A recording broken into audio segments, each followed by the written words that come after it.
ഈ ധ്യാനിന് ഈ സിനിമയിലേക്ക് ഉള്ള ഒരു കാസ്റ്റിംഗ് അത് എങ്ങനെയായിരുന്നു? അല്ല, ആക്ച്വലി ധ്യാന പറഞ്ഞ പോലെ തന്നെ ആ ഇന്റർവ്യൂസിലൊക്കെ പറഞ്ഞ പോലെ തന്നെ കമ്പനി ആർട്ടിസ്റ്റ് എന്ന് പറഞ്ഞതുപോലെ തന്നെ ഞങ്ങളുടെ ഒരു സ്വന്തം ഒരു ഇതായിട്ടാണ് ഞങ്ങൾക്ക് ഫീൽ ചെയ്യുന്നത്. ഇപ്പൊ ഞങ്ങളൊരു സിനിമ ഒരു കഥ കേൾക്കുമ്പോൾ തന്നെ അതിൽ ധ്യാനുള്ള ഒരു ക്യാരക്ടർ ഉണ്ടോ എന്ന് നോക്കും എന്ന് ഞാൻ അതിൽ ഒരു ഹ്യൂമർ ഇതിൽ പറഞ്ഞിരുന്നു. പക്ഷെ അത് തമാശ രൂപേണ പറഞ്ഞത് സത്യം തന്നെയാണ്. ഞങ്ങൾ എപ്പോഴും എന്റെ ഹസ്ബൻഡ് ഞാനും എപ്പോഴും ധ്യാന ഉണ്ടാവണം എന്ന് ആഗ്രഹിക്കാറുണ്ട്.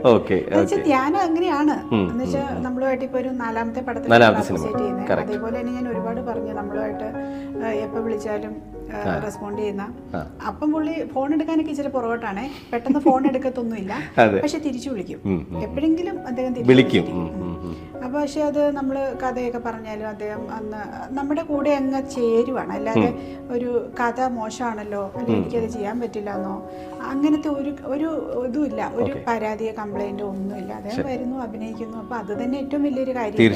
അപ്പൊ നമ്മൾ അങ്ങനെയുള്ള ഒരാളെ തീർച്ചയായിട്ടും നമ്മുടെ സിനിമയിൽ എപ്പോഴും ഞാനില്ലാതെ ഞങ്ങളിപ്പോ ഇനി അങ്ങോട്ട് ഒരു സിനിമ വീഗം എന്ന് പറഞ്ഞ സിനിമയിലാണ് ആദ്യം പിന്നെ അങ്ങോട്ട് ഞങ്ങൾ ചെയ്ത ഇപ്പൊ ഇത് 4ാമത്തെ സിനിമയാണ്. എല്ലാത്തിലും ഉണ്ട്.